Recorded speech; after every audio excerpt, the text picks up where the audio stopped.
আচ্ছা, এক গাদা অ্যাকাউন্টিং ডেটা সামনে আসলে কি কখনো মাথা ঘুরে যায়? আজকের এই আলোচনায় আমরা ঠিক সেই কাজটাই করতে চলেছি। এই জটিল সংখ্যা আর বিভিন্ন সমন্বয়ের জট খুলে আমরা একটা কোম্পানির পরিষ্কার আর্থিক চিত্র তৈরি করব। তো চলুন শুরু করা যাক। আমাদের কাছে যা আছে তা হলো একটি কোম্পানির রেওয়ামিল আর কিছু জরুরি সমন্বয়। এখান থেকেই আমরা ধাপে ধাপে পুরো আর্থিক গল্পটা বের করে আনব। আমাদের আজকের যাত্রাপথটা কিন্তু বেশ সোজা। আমরা মোট মুনাফা দিয়ে শুরু করব, সেখান থেকে বের করব নিট মুনাফা, তারপর দেখব সংরক্ষিত আয় কোথায় যায়, আর সব শেষে একটা নিখুঁত উদ্বৃত্তপত্রের সবকিছু মিলিয়ে দেব। চলুন প্রথম ধাপটা দিয়ে শুরু করি।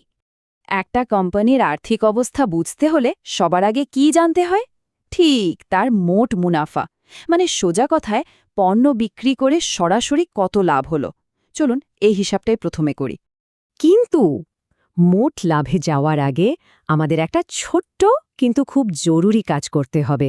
সেটা হলো বিক্রিত পণ্যের ব্যয় বা সিওজিএস বের করা। এটা ছাড়া কিন্তু লাভের আসল হিসাবটা পাওয়া যাবে না।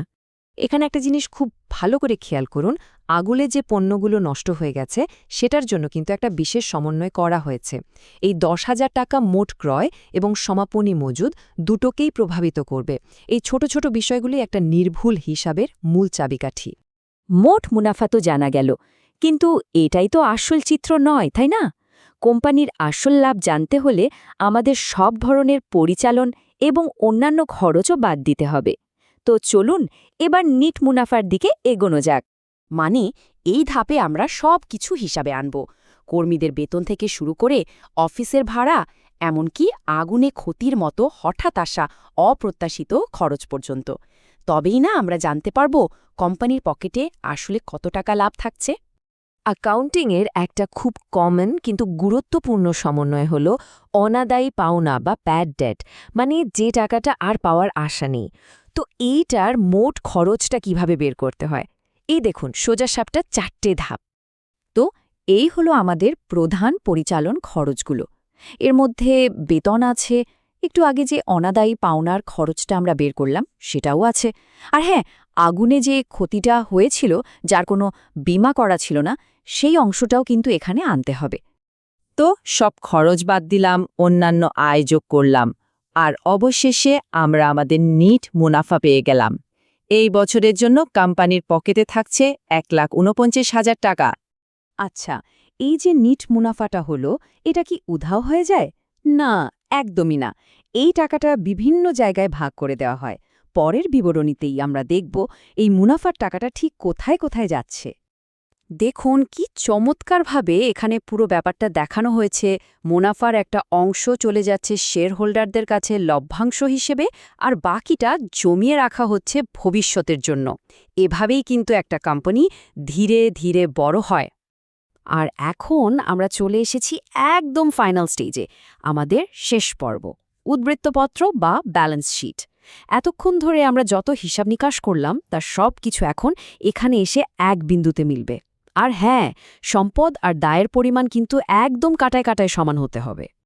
এই সমীকরণটা হলো অ্যাকাউন্টিং জগতের একদম মূল ভিত্তি, মানে সম্পদ সমান সমান দায় আর মালিকানা সত্ত্ব।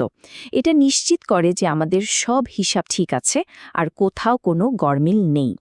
তো সমীকরণের এক পাশে আমরা মালিকানা সত্ত্ব আর দায়গুলো বসাই, আর এখানে খেয়াল করুন সমাপনী সংরক্ষিত আয় হিসেবে আমরা ঠিক সেই ফিগারটাই ব্যবহার করছি যেটা আমরা একটু আগেই সংরক্ষিত আয় বিবরণীতে বের করে এনেছি।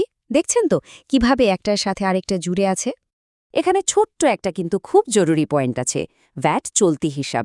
যদি এর ব্যালেন্স ক্রেডিট হয় তার মানে হলো কোম্পানিকে সরকারের কাছে ভ্যাট দিতে হবে, আর তাই এটা একটা চলতি দায় হিসেবে দেখানো হয়। আচ্ছা, সমীকরণের একদিক তো হলো, এবার আসি অন্যদিকে, সম্পদের দিকে। এখানে আমরা কোম্পানির সব স্থায়ী আর চলতি সম্পদগুলো তালিকাভুক্ত করব।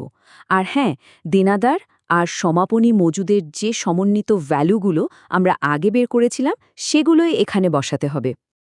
এবং এই হলো সেই মুহূর্ত, আমাদের সব হিসাব নিকাশের ফাইনাল টেস্ট।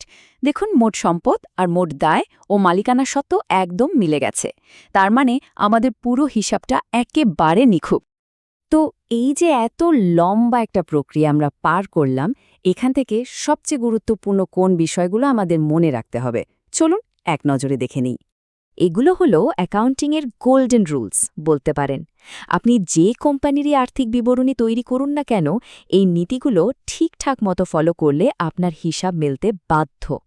তো আমরা ধাপে ধাপে পুরো প্রক্রিয়াটা দেখলাম, কিন্তু দিন শেষে এই সংখ্যাগুলো আসলে কি বলে?